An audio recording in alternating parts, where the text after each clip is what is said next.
Welcome in, fellas. We got a beautiful, glorious day of football capped off by, dare I say, one of the best Sunday night football games I've seen in a while, for sure. You don't even have to say Sunday night football. You can say that was one of the best NFL games ever.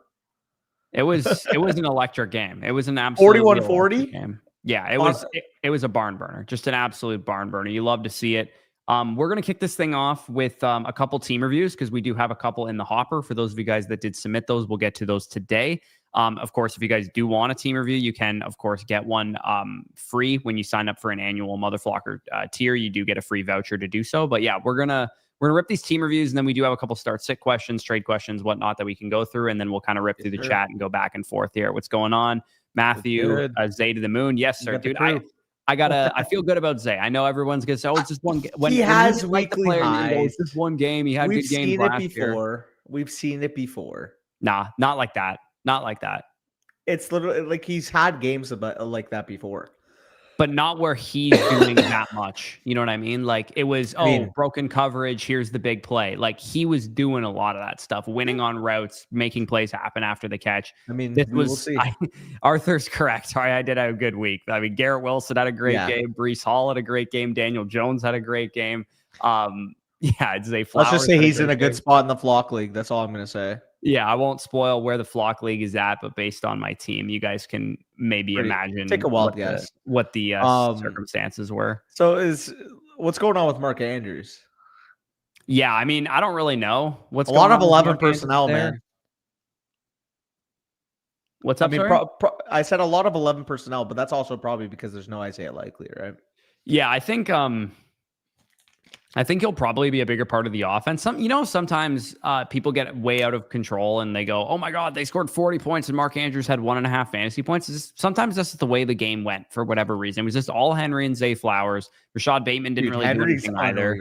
Henry looks unreal. Yeah, Henry looks unreal. Flowers looked unreal. Shit happens. I think that Mark Andrews will be fine. He also started really slow last year.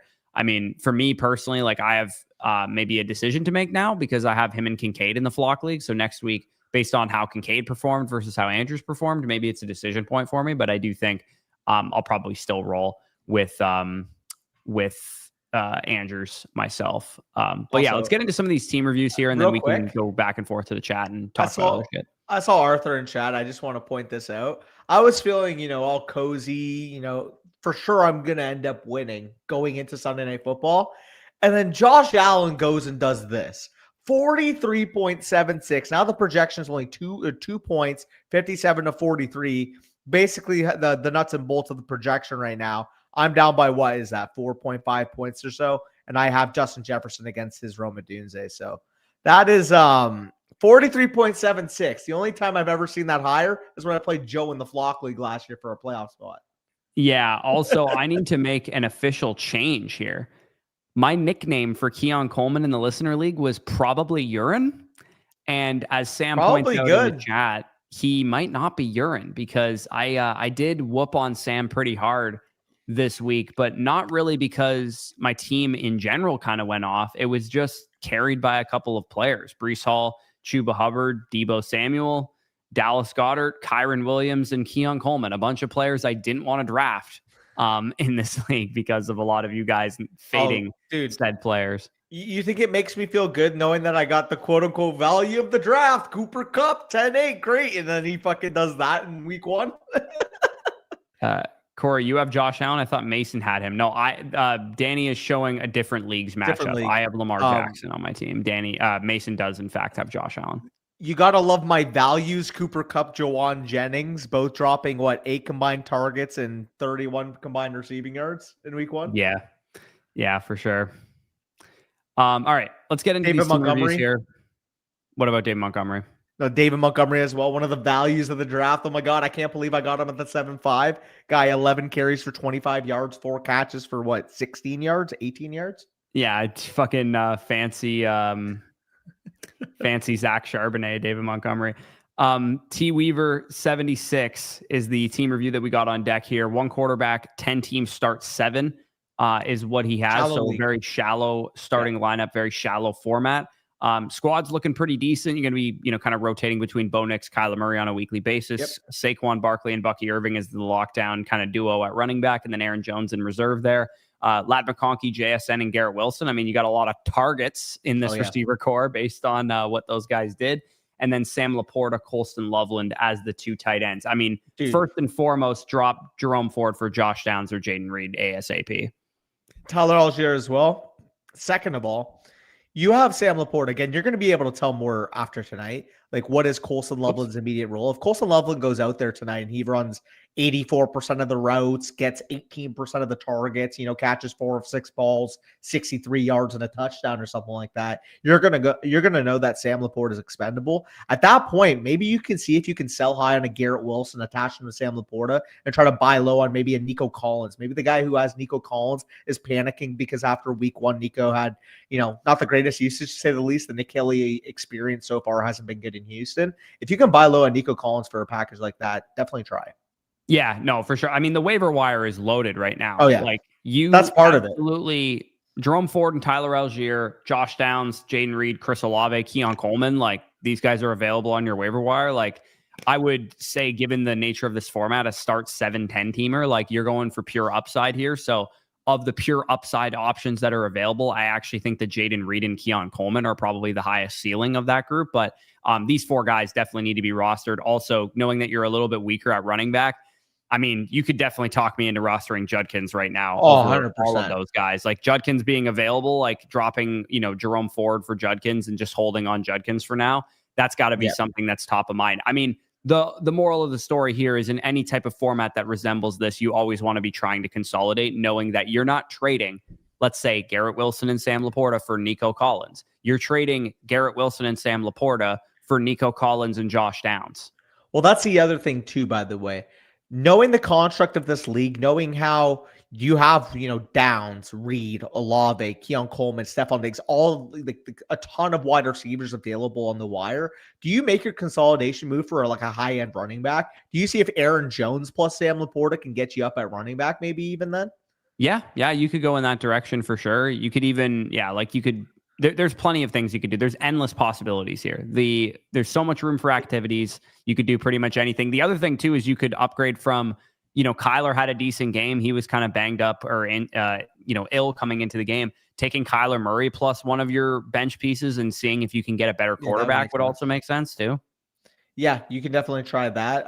The other option that I was just thinking now, if you package Aaron Jones plus Sam Laporta, Amari Hampton didn't have the biggest box score, but after week 1, I think both you and I feel even more confident about him getting that type of workload. 90% of the opportunity share for the Chargers. I don't know. I think Harris is going to be a little bit more involved going forward, but I'm not super worried about what Hampton looked like. So because of that, I mean, you're talking RB11 tier 3 running back. I'd be willing to send Laporta plus Jones there. Maybe Jones tonight has 13 carries, 65 yards, couple catches out of the backfield, scores or not. You can use him as a sell high with Laporta because Laporta also had a really good game.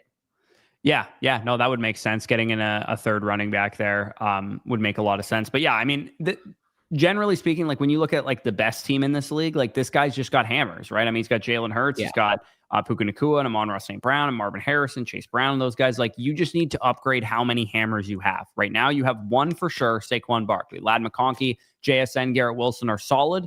I don't know if I would call them hammers necessarily in this format. And then Bucky Irving, again, very solid. Don't know if I'd call him a hammer in this format until I see a little bit more from him. And then quarterback and tight end wise, I would say you're probably about middle of the road at those respective positions. So you want to probably get more positional advantages if you can. Well, I will have a question for you, actually, by the way. Do you think it was more so Atlanta's front playing extremely well? Or do you think maybe the run scheme or the run blocking offensive line as a whole just was kind of letting you guys down? Well, I can answer, there was a very obvious answer why we weren't able to run the ball and why our protection was not good. And the obvious answer is that we had 3 players playing out of position on our offensive line because Graham Barton was playing left tackle. And Ben Bredesen was playing center, and we had Mike Jordan, who's like a practice squad guy, playing left guard for us. So the GOAT? The whole left side of our offensive line was new and playing out of position. So whenever Wirfs comes back, Barton's going to go back to center, Bredesen's going to go back to left guard, and Wirfs, the best left tackle in football, will make a major difference for everybody involved. Yeah, which makes sense again. So maybe do you wait until then when you know Wirf's coming back? Maybe the Bucky Irving owner. I mean, I'm not specifically for this team, just in general advice for people maybe wanting to know about Bucky Irving. Would you wait until Wirfs is back to try to see if you can buy Bucky at his lowest? Because I would be buying Bucky. I mean, you're buying him now. So maybe people are not as concerned about it. I think people will be somewhat concerned about the usage and the way the offense looked and stuff. Just gauge the Bucky manager. If the Bucky manager is selling for a back end RB1 type of price tag, then yeah, obviously go and buy him now. But if the Bucky manager knows he's a mid RB1, then you're probably just going to pay what he costs. Yeah, no, I was just curious what you were thinking about that because he actually did get a lot of the receiving reps as well. He did. And the overall usage between him and Rachaad White was much more favorable than it was towards the end of the season for Bucky Irving. So yeah, I mean, Wirfs is going to make a major difference to this offensive line. Like it cannot be overstated that when Tristan Wirfs is out there, this might be the best offensive line in the league, or at least a top 3 to 5 offensive line. Yeah, no, it's definitely up there. But I mean, overall thoughts with this team, if you can make that concentration move, if Loveland gets the role tonight, you can make that a tight end. Same thing with quarterback. If you can concentrate into a Jaden Daniels, Jalen Hurts, a needle mover like that. We obviously saw what Josh Allen, Lamar Jackson did last night as well. And on top of that, I mean, just consolidation as a whole, because there's 4 or 5 rosterable receivers on the wire. And Judkins, who's also rosterable. Yeah, and the last Godwin and stuff. The last point I would make on the Bucky offensive line situation is this game might be a challenge for us against Houston. Houston's got a really, really, really good front, and they like, I don't know if you watched that Rams Texans game closely yesterday, but it was muddy, man. It was a rock fight. Like it was like a physical game. Both offensive lines were in tatters between the defensive lines doing damages in that game. Did you see the route tree that Nico Collins ran? Yeah. Well, it was. Speaking of victory laps, one thing I did say about Collins before I kind of came around on him was that, like, there's probably going to be 4 or 5 games this year where the Texans offensive line gets demolished and they can't get him downfield. That's one of them. Yeah, there's one. We both take a sip at the exact same time. That's funny as hell. But anyways, yeah. Quan Solo definitely, or T Weaver, whoever your name is here, make sure you're picking up some of those guys on the waivers. There's absolutely no reason to be holding Jerome Ford or Tyler Algier in this shallow of a format. Grab yourself some Josh Downs, Jaden Reed, Keon Coleman, those type of guys that are available. Quinshon Judkins, if you want to get the extra running back help there. You can argue that all of the wide receivers and running backs shown in that picture on the wire are rosterable in 12-man leagues. I mean, it's a guy against 10-man, but even at 10-man, honestly, I mean, Marquise Brown could be the potential, top wide receiver option for the Chiefs for the next 4 weeks. Even Godwin, Ayuk, obviously, when they come back, big upside. Quinshon Judkins, et cetera, there. I mean, it's all wide receivers plus Judkins, but kind of goes to show you that there's plenty of depth there. Yeah, no, absolutely. And speaking of, like, you guys can see our rest of season rankings are up to date, hence why Marquise Brown is wide receiver 51 in my rankings. He wouldn't be that high. Keon Coleman wouldn't be as high as wide receiver 40 in my rankings if we didn't update them after the first games. So definitely check those out if you guys are site subs. Yep. Big Baby 24.99 here said, think my team is pretty good. Honestly, want to trade for a receiver. Who do you think I can give up / target here? So Gibbs it to Lamar. Highest value. Yeah, I mean, Gibbs and Achane feels very, very strong, as does Lamar Jackson. I mean, it sucks that you just lost George Kittle for a couple of weeks, I would imagine, is probably how long he's going to be out for. But you have a lot of depth, and I mean, I can't really see. There's nothing on the waiver wire that stands out at tight end at the moment that I can see on the side here. But waiver wire wise, tomorrow, like, we'll have you covered with some pickups that you can go and go after, because I'm sure there are going to be a lot of George Kittle managers and Evan Ingram managers and guys who got banged up looking for tight end options. And there absolutely are some tight end options on the waiver wire this week. So definitely going to need to patch up that tight end position. You could probably drop Garendo to go pick up a tight end. I would imagine he would be the guy that I would drop, because Brian Robinson looks like the clear number 2 there.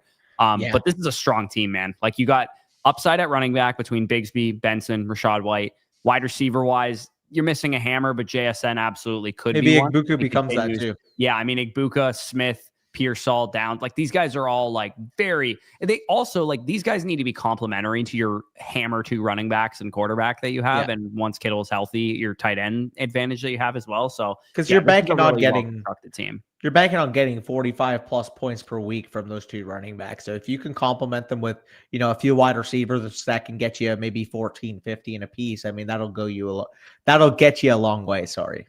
Yeah. And actually, it's funny that Spicy brings this up in the chat. He says, are you worried about Downs and AJ Brown?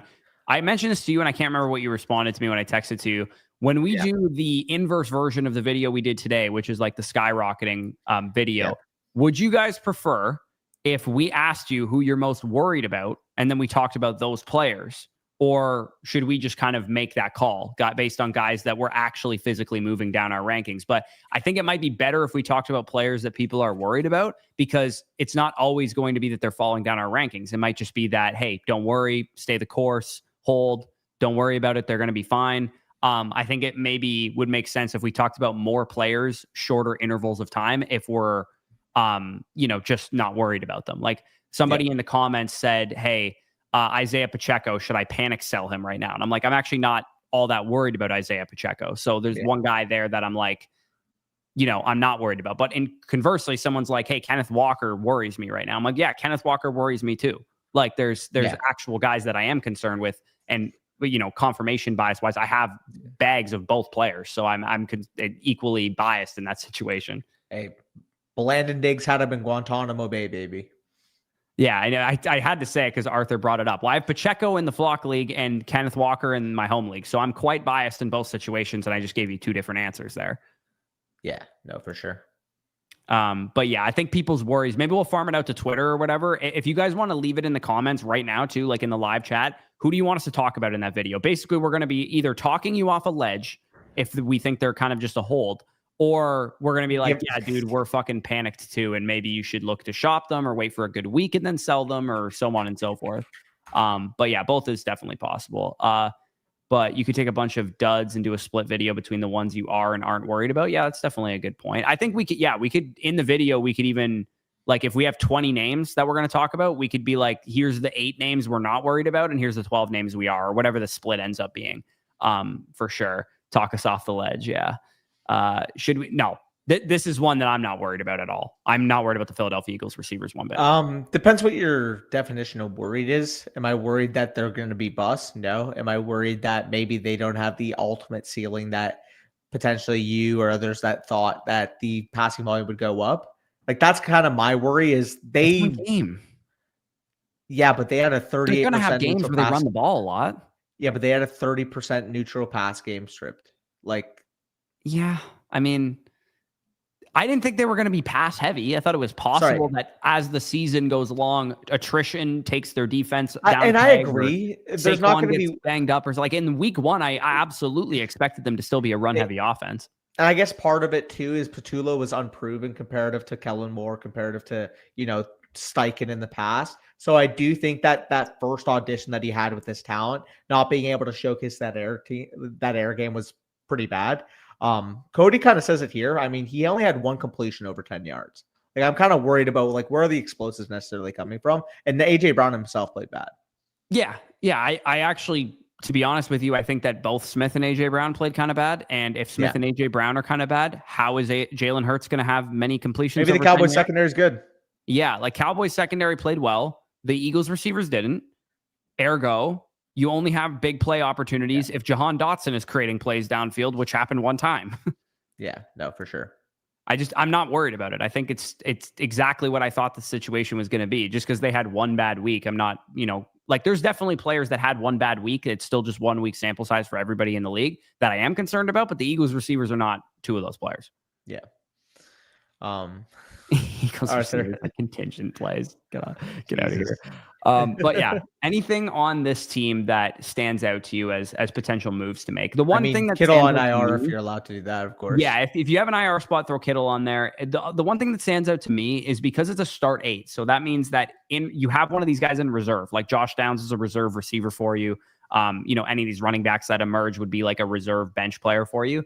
I'd be okay consolidating. Like, for example, Jackson Smith and Jigba's monster game, huge target share. If you could take JSN plus, you probably want to hold Pearsall because you have Kittle, and that'll be kind of, helping you get through these weeks.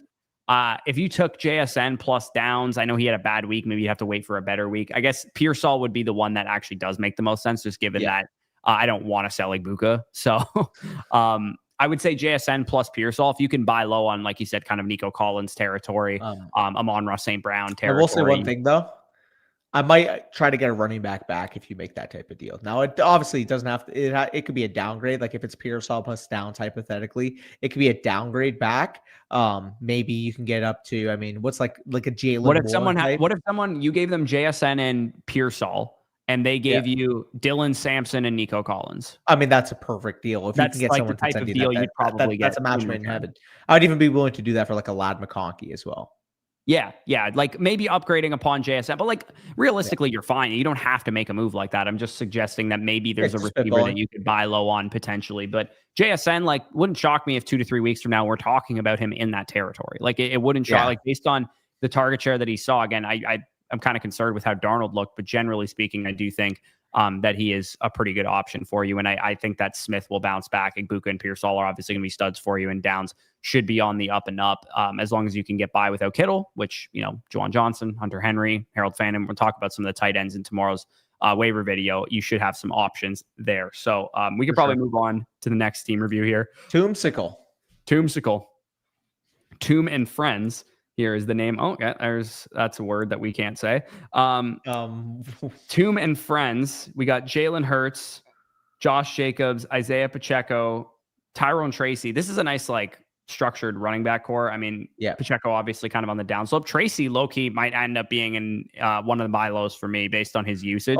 And he actually was a top 5 PFF rush grade, and like some of his advanced metrics were pretty solid as well. Commanders' defensive line was just playing extremely well. Yeah, well, and not to mention when Andrew Thomas is out there, the Giants have a completely different offensive line as well, like both from the run and pass game perspective. I think that Neighbors and Tracy are both actually quite good buy low candidates at the moment. I mean, you could make the case that all of his wide receivers outside of maybe Cortland Sutton are buy lows right now. Yeah, pretty much. I mean, T. Higgins, Neighbors. Like from a box score perspective in a fantasy league. Yeah, I mean, even Sutton didn't have like an excellent game, did he? His whole team is a buy low. Like, Sutton had like 6 for 70 and a touchdown. Also didn't have good games. Facts, Nemesis. What does Sutton have? 6 for 70 and a touchdown, right? Who? Sutton? Yeah, Sutton. He had 6 for 70 and a touchdown. I didn't think he had that good of a game. Yeah, no, it was something like that. I know that. Okay, well, yeah, I mean his team's not in excellent shape given like the ranking of it, especially knowing like if you told me this was a 12-team league, I'd be like, oh, okay, that's a pretty good team. It's a 10-team league. Yeah. I mean, that's the problem. Probably not a good enough team in a 10-team league, realistically. Yeah. However, I mean, Colson Loveland, obviously big time upside at tight end. If he becomes an advantage at the 1C position, obviously you already have Hurts giving you, 24, 25 points per game at quarterback. You figure your wide receivers have a ton of upside moving forward. You kind of have that stability right now with Cortland Sutton, Travis Hunter. I mean, we saw the target share, about a 25% target share in his opener. If we see him consistently command 8 targets, get designed work, maybe we see some more explosives down the field. I'm talking to you, Trevor Lawrence, that 84-yard touchdown that should have been. Travis had a guy barreling down on him, but knowing Travis in open space, he probably should just just lay it out there. I know, man. just lay. I mean, to be fair, it was a great play by JC Horn.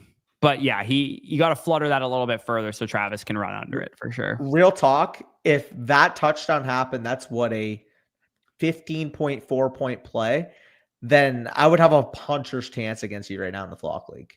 Yeah, I'd have a puncher's chance, like a 28 bomb from Madunze. Now, like 44 is not happening, but like 28 in like a spike week. Yeah, way to ruin everything, Danny. Jesus Christ. Oh, spoiler.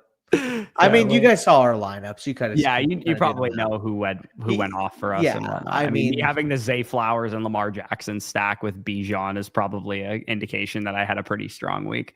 I hate to be the bearer of bad news for your TikTok, then, Spicy. No, I'm kidding. I'm trolling you.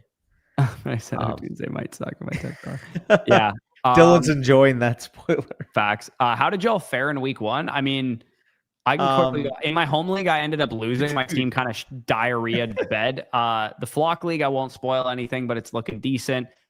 Listener League, I ended up taking down the W. Of my 1, 2, 3, 4, 5, 6, 7, 8, 9, 10 dynasty leagues that I'm competitive in, and then I can't see the fucking best ball leagues because Sleeper's stupid as hell. I won in like 7 of them by the looks of it, and then maybe an 8th if I have a good week. So did pretty well. I mean, I have a couple tanking dynasty teams. I don't give a shit if I lose in those, but yeah, I won in basically all of my competitive dynasty leagues, and I'm at risk of going 0-4 in my redrafts this week. The one that I have a solid chance on is against Arthur, and that was the one where Josh Allen went absolutely sicko mode against me. But like I said, I'm down by 5 points. I have Jefferson. He has a Dunze. So I swear to God, if a Dunze toes the line where I can't get enough to beat you, but it's also enough for Arthur to beat me, I'm going to be so upset. Yeah, I mean, you might as well just get it. He's not beating me. Like, that would have been half his production from last year that he needs today. If he somehow beat you, though, that would be fucking hilarious. Yeah. No, the only thing that need a legendary game is that all I needed from Mark Andrews was 10 points to win in my home league, and he didn't get 10 points, obviously. He got like 1. Yeah, he got like 1 point. So that, and if I had started Dalton Kincaid, like I wouldn't have started Dalton Kincaid because I thought I liked Mark Andrews as a play this week. But if I had started Dalton Kincaid, I would have actually won. Yeah, no, I feel you. So not a great situation. I also happen to have both of them in my my home league as well. In addition, did you win in the listener league? I did. Yeah, I was. It was not looking good for a while there. Sam had like a monster performance from Derrick Henry, where I was like, "Oh God, Derrick Henry's going to absolutely bury me here." But then Keon Coleman decided to absolutely fry in the second, the fourth quarter of that game, and I ended up pulling it out for the victory there. But at first, I was like, "Oh man, I'm going to get absolutely Derrick Henry'd here, and I'm going to get cooked." But yeah, ended up doing a pretty good 180 there at the end of that matchup. But Sam's got a good team too. So, I mean, I posted that I had the most points in the league. So, tough L for Sam. Unless Jefferson wants to go absolutely blicky. Yeah, I guess technically you could, or Dunze for that matter. If Jefferson goes for 30 or Dunze goes for 30 or whatever, you guys could technically outscore me. But competitive league though, I will say competitive as hell.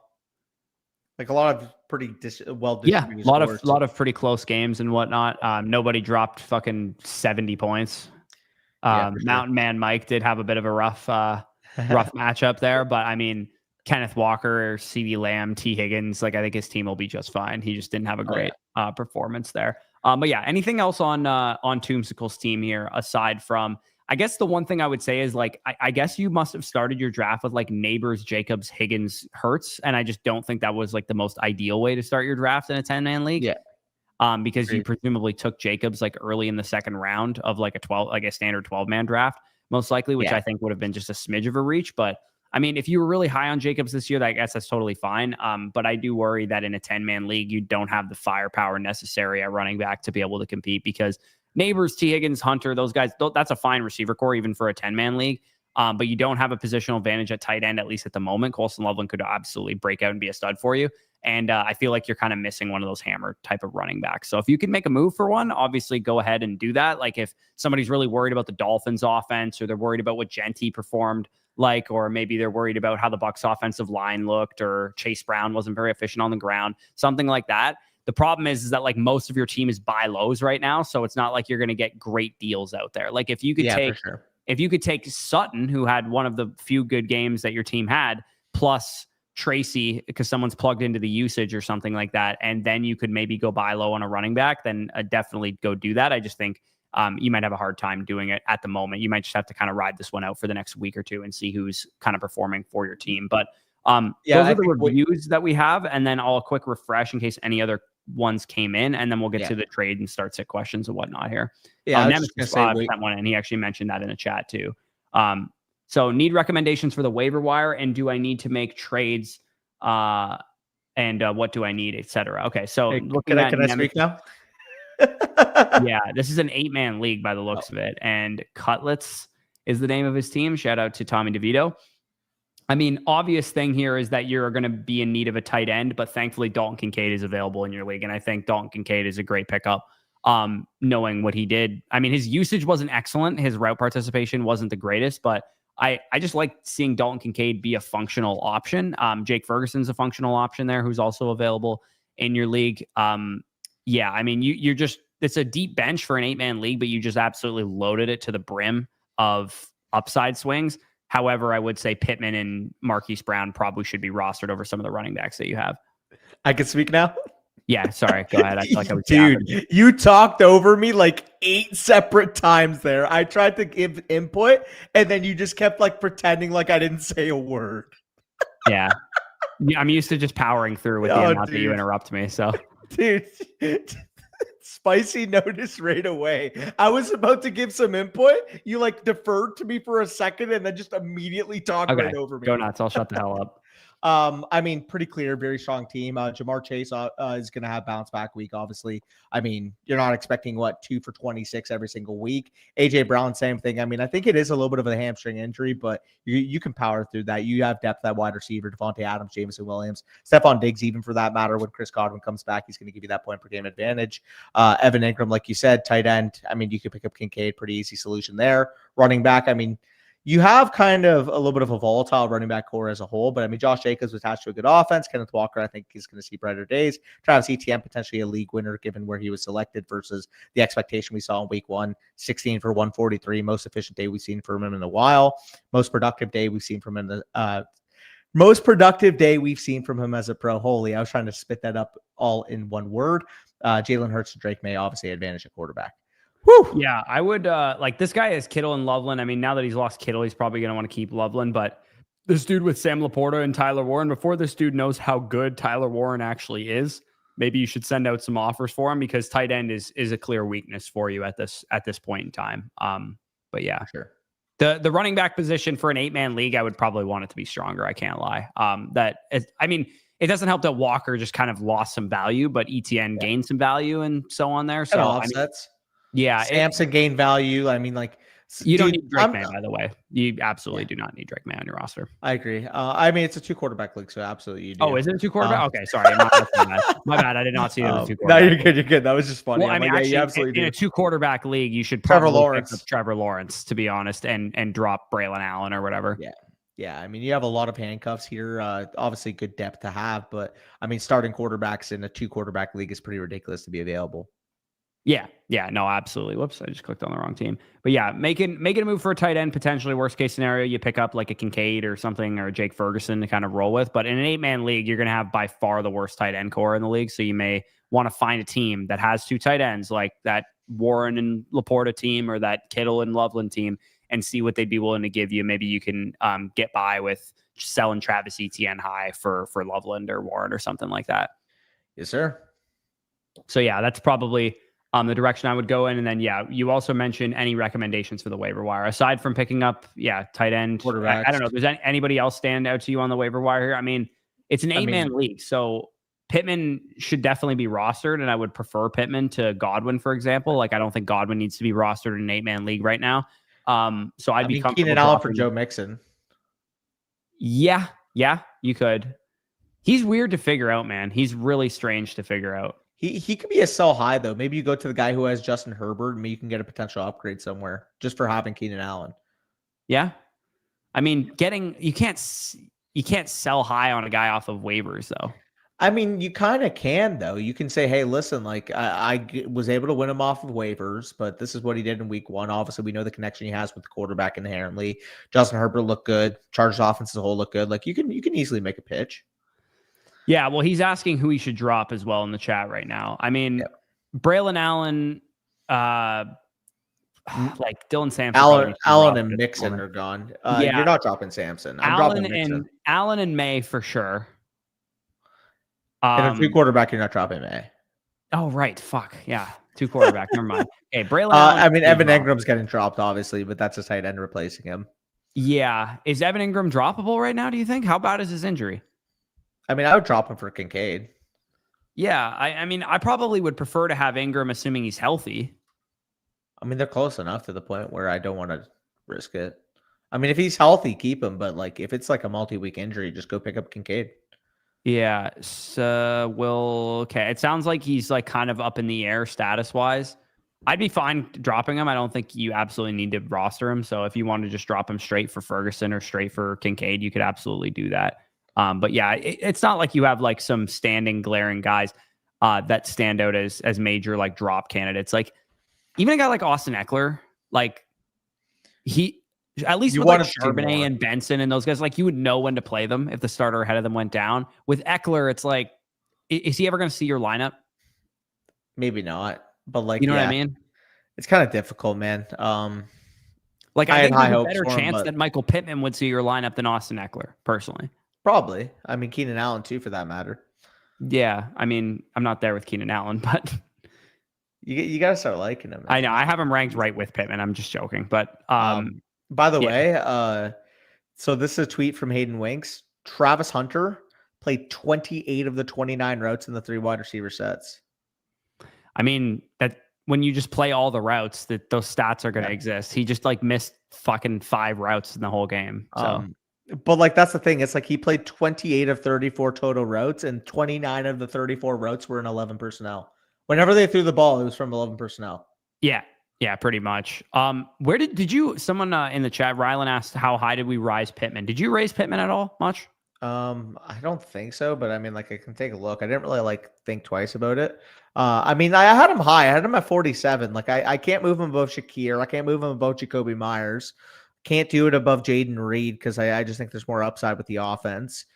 Jordan Addison is the next year. I have Jordan Addison at 43 simply because of the suspension. Because like at this point, I mean, Keon Coleman with the upside he showed with the Buffalo Bills, Josh Downs, like I'd had to drop him to 41 because I mean a 52% snap share kind of scares me off a little bit. But at the same time, his talent was, I mean, obviously he was one of our breakout guys coming into the year. So I don't want to give up on the talent, but I mean 52% of the snaps with Tyler Warren offense just isn't ideal. Yeah. Who would you rather have, Jerry Jeudy or Michael Pittman? I think you gotta go Jeudy. You'd go Jeudy over Pittman? Yeah. I would rather have Pittman. Calvin Ridley, DJ Moore above him, obviously. Yeah, I'm not there. I'm not quite to that level with Pittman. I have my 47. Shakir or Michael Pittman? I have Shakir one spot higher. Okay. Stephon Diggs, Jordan Addison, Matthew Golden. I have Diggs higher than you. Okay, Golden I have to move down, though. Golden, I had a 34. I'm probably going to move him. I'll move him to 38 just because I think his upside shot alone is worth it over Calvin Ridley right now. Yeah, I have Golden at 44. Like I it's not that I buried him. I just like low snaps. No, I get it. The snap share is low enough, and Reed being healthy also like factored into that. And I have Reed at 36. So so you have Reed just a lot higher than me then, pretty much. Yeah, like I have Reed quite a bit higher. I mean, like I think you got to favor like the Jacoby Myers of the world over a guy like Matthew Golden right now, even though like I agree. By week 10, that might look like a stupid take. I mean, Jacoby Myers actually I'll move up, but Jacoby Myers, he looked good, and Brock Bowers is banged up. So I have Jacoby Myers right ahead of Reed, actually, like where I just said I had Reed ranked. I moved him to 38, and I moved Golden to 42. Just because I have Downs at 41, so I think that's a good cutoff line for him. Yeah, no, for sure. But yeah, anything else on Nemesis team, or should we move on to the trade and start sits and whatnot that we have? For sure. In terms of the team, I think you're pretty solid across the board. If you can make those concentration moves, get a Trevor Lawrence, Dalton Kincaid type, I think that'd be perfectly fine. Aside from that, I mean, you just kind of got to bank on these guys playing better moving forward. Kenneth Walker getting his role back. Jamar Chase obviously being better than 4.6 PPR points, because when Jamar Chase is on, he's giving you 25, your team's going to look a lot better. Yeah, for sure. And again, reach out to some of those managers that have multiple startable tight ends there. Like, this guy is Kelsey and Kraft. The other one guy had Warren and Sam Laporta. Like, go reach out to some of those guys because you might be able to get a discount on that tight end position, knowing that, like, if I was in an 8-man league and I was rostering 2 tight ends, I would be trying like hell to get those guys off of my roster. You know what I mean? Like, I feel like those guys should probably be pretty motivated to get them off of their team. Yeah, for sure. Okay, so let's get to the rest of these questions here. There's a couple people asking in the chat that they asked a question. They didn't know if it was going to get answered. We are going to answer them now. Nasty Nick 2 here. Dynasty, 10 teams start 7. So Dynasty League. Saquon for CMC and Ja'Cory Cross. So why the discrepancy between McCaffrey and Barkley in Dynasty for you? Okay, so I moved McCaffrey down in my Dynasty rankings when this calf stuff happened. That's when I updated my Dynasty rankings last. So I probably need to make an adjustment and tighten up Christian McCaffrey back up to like RB10 or so, RB12 or so. Yeah, so they're pretty much back to back for me. For ease sake, let's pretend that says 56 instead of 76 in terms of his overall rank. But I do stand by that there should be a decent size gap between him and Barkley. I mean, they're not too far for me. 44 overall versus, where's McCaffrey? 44 overall versus 60. So when you're adding the insulation of a JCM, who I'd probably value at about a mid-second at this point, I think the upside there, I mean, if he keeps doing what he's doing, I mean, the efficiency we saw in week 1, the opportunity to be the lead back there, he could be this year's Bucky Irving. So the fact of the matter is you're not really taking a hit at all from a point per game perspective for 2 win now running backs, that I think the insulation of JCM is worth a squeeze here. I personally would go and get McCaffrey and JCM. Yeah, I mean, you'd be. Oh, I think he's selling. I would hold McCaffrey and JCM, and I would rather have Barkley, to be honest. I would hold. Even like I said, despite McCaffrey being a little bit low in my rankings, like I have Corey Krosky-Merritt at RB29, so I don't think I'm off base on where he's ranked at all. I think that's about where he should be valued. So I just think Barkley, like Saquon suffers a hamstring injury, he's out 3 games. What does his value do versus Christian McCaffrey, who suffers the same hamstring injury and is out 3 games? They're both inherently win now running backs given their age. Right, but Saquon, of the 2 of them, is younger with less touches and has way less market volatility. Sure, but you're banking on the next 2 years, McCaffrey either being even, if not outscoring Barkley. And at that point, 2 years from now, what if JCM's the highest valued part of this deal? I mean, part of this is that I'm baking in that Brock Purdy might be out this week as well. Like that's also like the whole offense is crumbling in San Francisco right now. Like I think I just want the insulation of Philadelphia here. Yeah, I mean, I personally would go McCaffrey and Jacory here. But. Call me crazy, but I actually think Christian McCaffrey is a hell of a sell high candidate right now. I mean, you're just a McCaffrey hater, but I am a McCaffrey hater because he has legit smoke around an injury. He already came into the season banged up, and he's coming off of a monster game where people are willing to throw it in the trash that he was ever banged up in the first place. I have McCaffrey above Saquon rest of the season. I do not, because I don't view a guy getting 31 touches as a good thing when he's got injury issues. Well, when 10 of them come in the receiving game for a team that has no receivers right now, I mean, the upside is literally the best player in fantasy. Yeah, I get it. I get it. But the literal best player in fantasy last year is right here. That's where I'm at with it. It's like, this is the mystery box. He's right here. I mean, it's not a mystery box when we saw it happen 2 years ago. I know.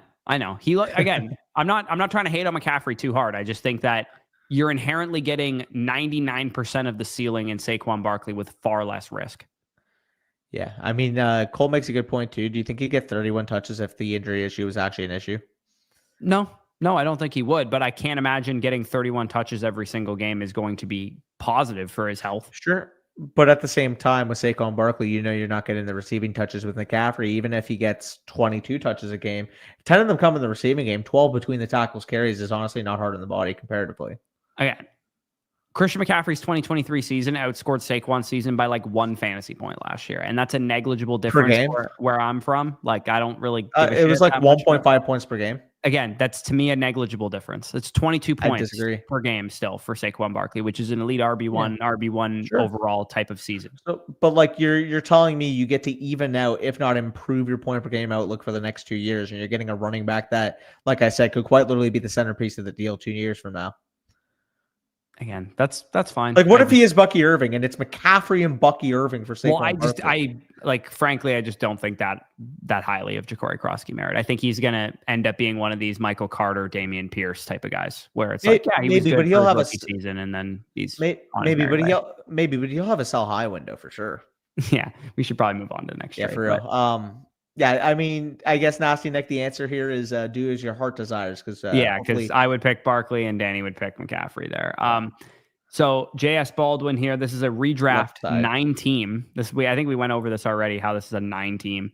Left side. Achan and Odunze for JT and Debo.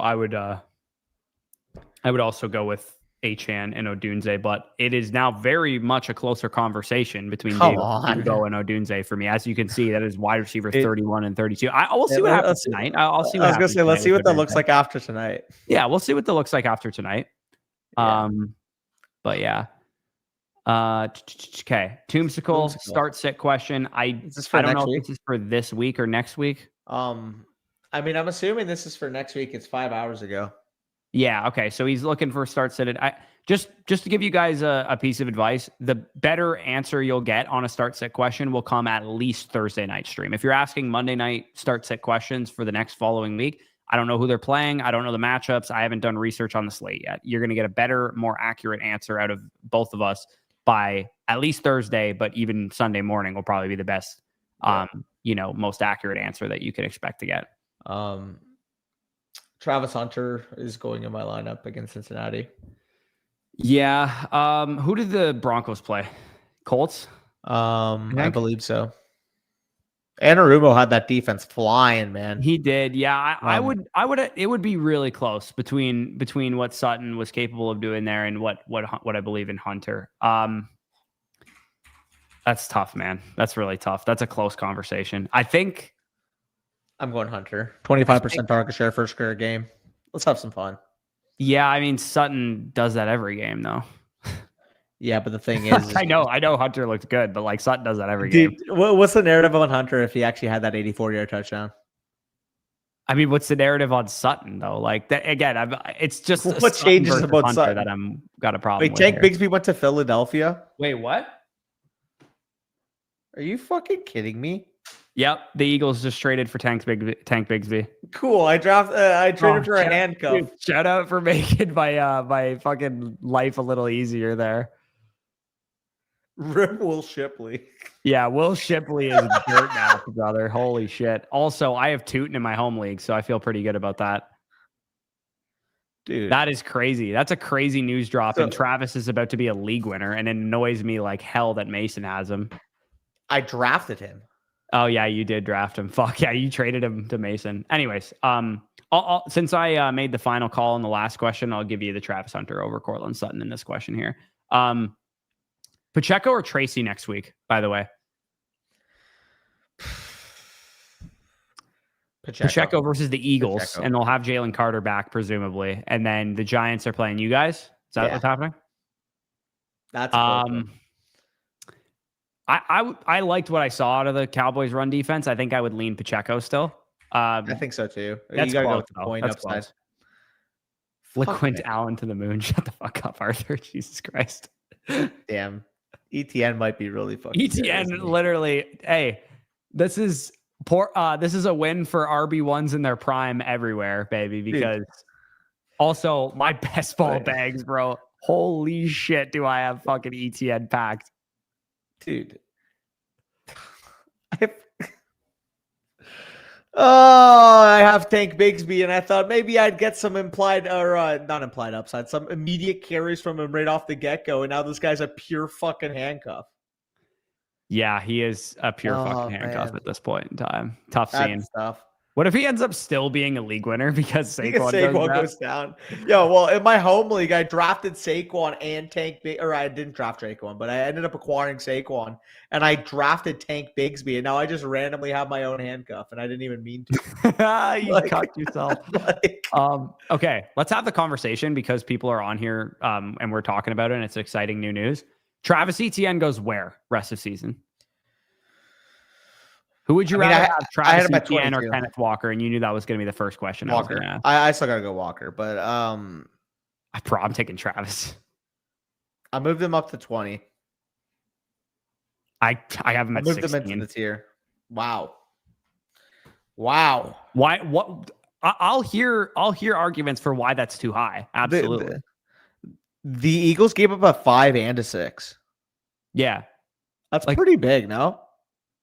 Tell me why I'm crazy for that though. Like legitimately, I want to talk this through because I want to make sure that I have him accurately ranked. You're not crazy. The scare there is Carolina so atrocious against the run. Maybe he wears down going forward. Byshell Tootin was a guy that the GM hyped up. Like that's the only con, I guess, to the pro. But I mean, the pros outweigh it. You have a Liam Cohn run scheme, and you have a guy that we see right now has a workload. If he loses the workload eventually to Tootin, sure, that's in the range of outcomes. But if he's a top 12, top 14 running back in the meantime, I think he'll take that offset. Yeah. Yeah, no, I think as of right now, knowing the information that I know about the Liam Cohen scheme and all this kind of stuff, I can't take Trevion Henderson over this guy. I can't take Kenneth Walker over this guy right now. Knowing, like, we see Walker get back to his regular usage, I'll make that adjustment. But as of right now, the information that we had from week 1, plus what we knew about Walker kind of being baked in that he could bounce back, like I would rather have Travis. Yeah.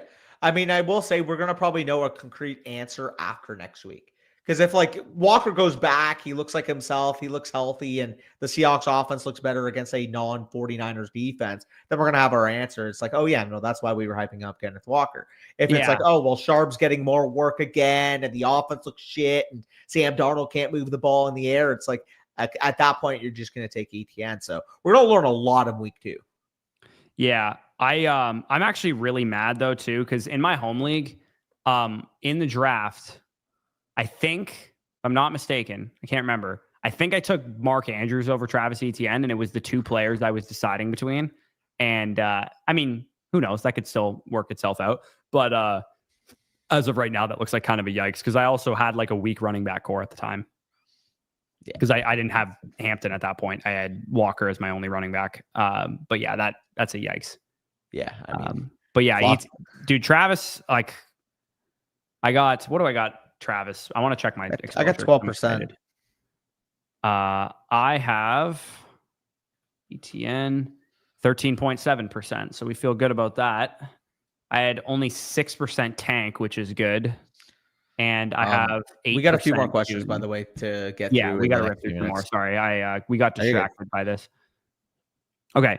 Coleman, Smith, Pearsall. Any ideas who I should target for a Smith and Higgins package deal? Okay, so who should you start between Coleman, Smith, and Pearsall? I'm still going to be starting Devontae Smith here, personally. Even despite the, all the news and stuff, especially with Pearsall having Brock Purdy banged up. I don't really feel great about that. I mean, Coleman, who did the Bills play this week? Coleman, who did the Bills play? I have to look. Let me take a look. I didn't see. Bills. They play. They play the Jets. Yeah. Yeah. I mean, I'd probably just roll with Devontae Smith there. And then who should I target for a Smith plus Higgins pack? So, I mean, if you're going to package Smith and Higgins together, you'd have to be at least into Lad McConkey, AJ Brown territory at the very least. And if not into Nico Collins, Drake London, Brian Thomas Jr. territory. Yeah, if you could make that deal though, I would feel perfectly comfortable. I think BTJ is probably a reasonable trade target given that given that package. Yep. Are you worried about BTJ, by the way? Not at all. I'm worried to the point that I made a little mini tier behind, like I dropped him out of the tier that he was in before, and I made a little mini tier of him and McConkey and AJ, because I'm not really that worried about AJ either. So I'm assuming you have London ahead of him now? Yeah. Well, London was ahead of him before that for me. Oh, I didn't even know that. Did you? I mean, I vacillated so many times on that decision during the off season, but I did move him like one spot ahead, like a week before the season was done or the drafts were done. Yeah, I think you could make the case that assuming that the shoulder injury is like perfectly fine, that Drake London's like wide receiver 5 rest of the season. He got fucking 15 targets, dude. Yeah, he was a beast, man. I would say this has been every game with Penix, by the way. Like every single one. He's a good buy low candidate, man. I might have to talk about him in Wednesday's video. He's a really good buy low candidate right now. Dude, genuinely, why can't he just be Puka Nacua this year? Yeah. Yeah, like, seriously. Absolutely. He's playing the same role. What would you, let me ask you this question too. Would Travis Etienne warrant a late first round rookie pick right now? In Dynasty? I wouldn't give that up for I'm not saying would you do it or not. I'm saying would it warrant it? Like, would there be people in leagues trading away a late first rounder for him? And it's like probably on the fringe, decently fine. Like I would say early 2 is probably the line. Like in some leagues, if you're RB heavy, I could see a late one getting thrown around.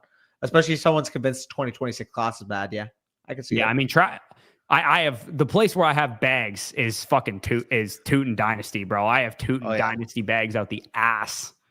Yeah, facts. That's where I got all my exposure to him, is because in the Dynasty offseason, obviously we loved him. So yeah, that's the advice there for you, Slush Monkey. Let's rattle through these last couple. You have ETN and Tone Setter Truthers, don't you? I do have ETN and Tone Setter Truthers, yes. Okay. AJ's going to be beat by Doordown for more running back help. Well, dude, fucking honestly, AJ, if you're in the chat right now, I'm feeling more comfortable giving up a running back. If you do want to trade me for Jonathan, actually, I guess I traded Jonathan Taylor for Chase Brown right before kickoff last week. I mean, if you want Kyron Williams, hit my line. But Chuba Hubbard is definitely available still if you do want to come after me for a running back, AJ, if you are still in here. Does Tootin's value go up or no? Yeah, absolutely, dude. Tootin is where in redraft rest of the season? Let's take the look. Okay, so if I go to my redraft rankings, go to running back. Okay, buy Tootin. Let's pose the question. I'd rather have Jordan Mason depending on what happens tonight. That would be about where he's going to feel out for me. Okay, I already had him a few spots behind him, so I don't mind making that adjustment. I'm probably going to move Judkins ahead of him, though. I mean, the Browns running backs are fucking hard for me.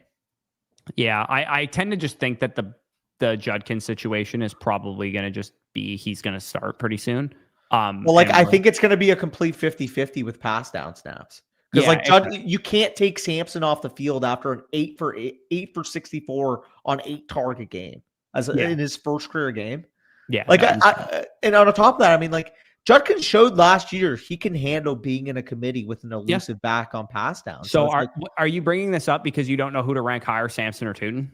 Exactly. No, I don't know who to rank higher, Sampson or Judkins. That's what I'm struggling with. I have Judkins ranked higher than Sampson. But that's what I'm saying is like they are close enough for me where like I think it's going to be a conversation. We're going to find out a lot this week for me. Yeah. Yeah. I think they're going to be behind in a lot of scripts. Yeah. There's a tier for me of like J.K. Dobbins, Zach Charbonnet, Austin Eckler, Caleb Johnson, Joe Mixon, Tootin, guys like that, where they're either like safe short-term plays or they're long-term upside plays. To the point that I think Tootin definitely belongs in that conversation. And Jordan Mason's in that territory for me now as well. Depending on what happens tonight, we'll see. But yeah, Tootin's got to be in that conversation. He's one of the better handcuffs in fantasy. And he absolutely becomes the number one waiver at running back if he's available in your league.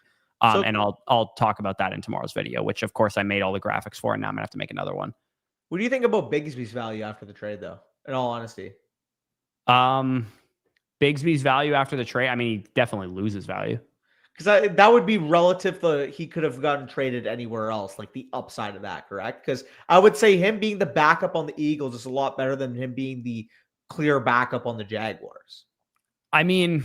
Well, like, obviously, the upside there was he got traded to a team where he could have started. Well, I was going to say the upside was that he could have been the starter for Jacksonville and outright won the job at some point. Like post week 1 knowledge, though, is what I'm saying. Yeah, post week 1 knowledge, it looked like it was not going to be him as the starter. So yeah, I think it's not as bad of a run out as it could have been for sure. Yeah, for sure. Yes, you are fucking crazy, Scribbles.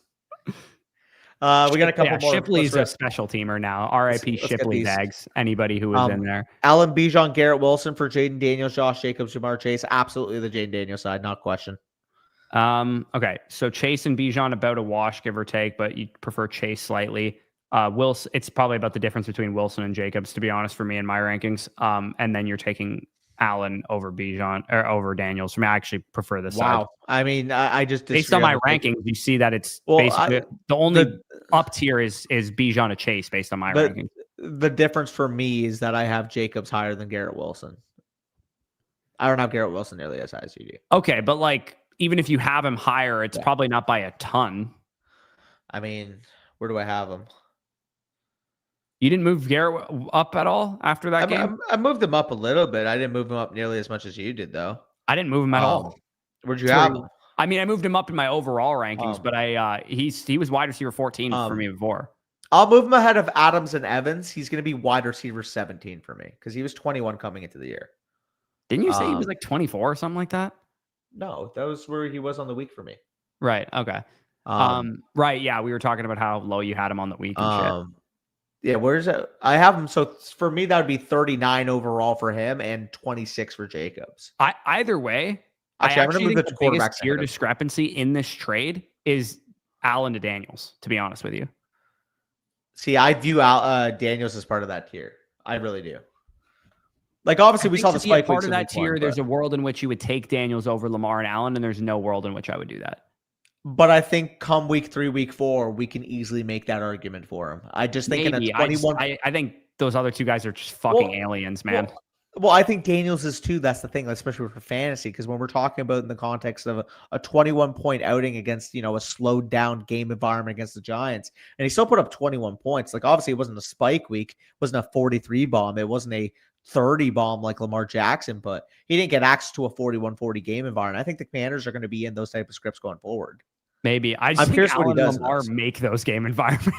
Well, I agree. My argument is more so that Jaden Daniels, like in fantasy specifically, has that type of ceiling. We just didn't see it in week 1. And that's why I actually prefer all three of them to Hurts. That's my argument there. I mean, I think Hurts and I have Hurts still ranked higher than Daniels, and I think they're very, very comparable in my opinion. The other thing, Daniels' passing ceiling is just I see another 7-target game out of Bijan Robinson. I'm going to rank him first in fantasy. I moved him over Gibbs because of the receiving usage, and because I was a little bit lower than, or not lower, but a little bit not impressed with what I saw with the Lions offense. Yeah, sorry, that was worded weird. But generally, if you had to pick a side in this trade, you still saying you're taking Jane Daniels? I'll take the Daniels side. I still prefer Jamar Chase to Bijan Robinson. I still have Jacobs over Wilson, and although I prefer Allen to Daniels, we're talking about the difference between my 21st ranked player versus my 27th ranked player. Okay, yeah. So it's 23 and 35 for me, and then 29 and 31 for Jacobs. I also have Hurts at 28 for what it's worth. I moved him up as well. I have him and Daniels back to back 27, 28. Yeah, that's close. I mean, obviously, when you're listening to this NAV 3, we got differing opinions here, but I would go the Allen side, and I'm assuming that's a hold for you, given that it says they receive, and then Danny would go with the Jaden Daniels side there. For sure. The other part of it is that you got to be the one to pull the trigger on that trade as well, which is kind of sketchy. Jelly, I disagree with you. I think when Washington's on their game, Terry McLaurin, Deebo Samuel, Zach Ertz / Benson, Austin Eckler out of the backfield, I prefer that core to what Buffalo has. Yeah. I mean, Terry Deebo alone. Yeah, I think if Deebo keeps playing like that, for sure. Yeah. I mean, especially maybe JCM becomes more of an asset of the backfield as well, too. Yeah. Yeah.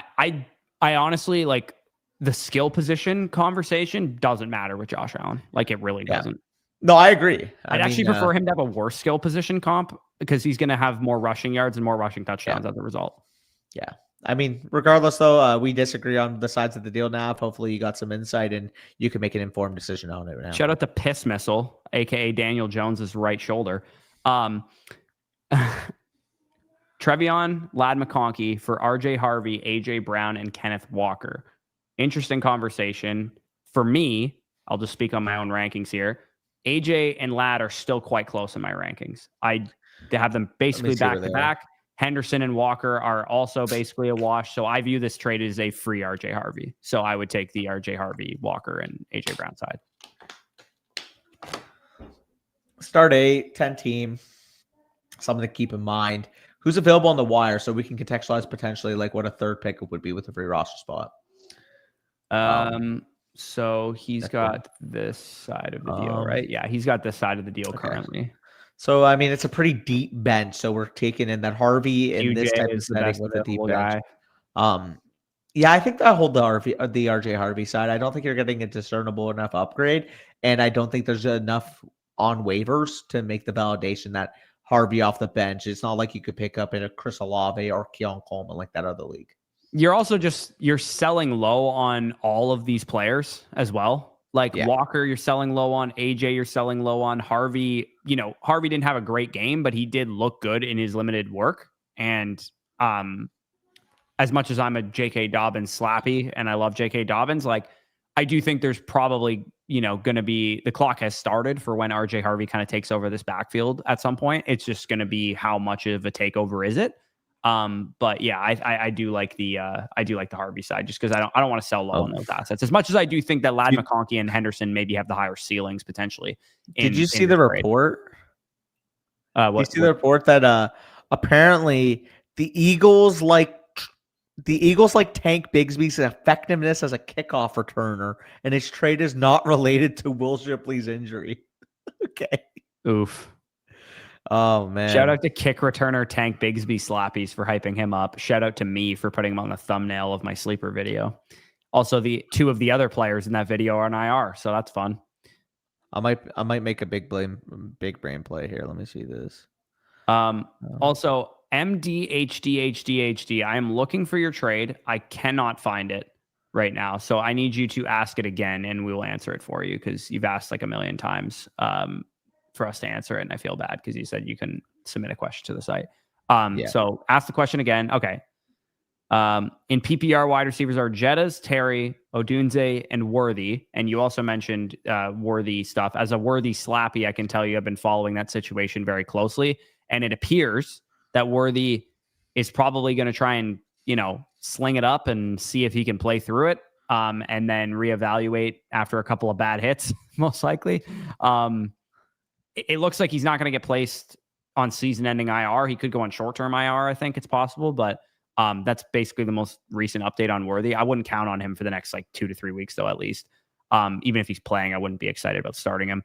Running backs, Bucky, Warren, Dobbins, and Judkins. Would you do Terry and Warren for JT? So given your receiver core is down Worthy right now, and you'd be giving up Jalen Warren and Terry McLaurin for Jonathan Taylor, I think I would probably do that. Is that wait? That's Jalen Warren. Okay, Warren. I thought that was Tyler Warren. Yeah, I would do that. No, it's Jalen Warren. I would do that. I thought that was you're Tyler a little Warren weaker at wide receiver, which kind of sucks. But yeah, that's a great move in my opinion. Yeah, for sure. Go get Jonathan Taylor. Appreciate you for sticking in chat. Yep, for sure. Dude, there's nothing available on the wire at running back in the Flock League. Holy shit. There's nothing available on the wire unless you're a quarterback or tight end. Yeah. Or kicker. What the fuck do I do at the flex this week with no Worthy? I mean, who are your other options? Is there guys on the wire? Do you have QJ guys, Hollywood Brown guys? See Jelly Boy goes Tillman, Hollywood. I'll talk in tomorrow's video about who's on the wire and who you can pick up for immediate production, because I'm sure a lot of people are going to be curious about that for sure. So, we're going to probably sign out of here because we do have the game kicking off in a few minutes. Appreciate you guys for tuning in. Hit the like button, all that good stuff. We're going to have waiver stuff tomorrow morning. And then we'll also later in the day have basically the inverse of the version of the video that we did today, which was skyrocketing players. We'll talk about players we're panicking about. I'm going to send out a tweet in a few minutes. Give me some players you guys are worried about, and we'll tell you if we're worried or if we're not worried, and we'll talk you off the ledge / maybe tell you that we are 100% worried as well. And stay tuned tomorrow for the Flock League vlog that should be live in the morning as well, so you can see how Danny and I's performance went against each other after Monday Night Football. So peace out, guys. We'll talk to you soon.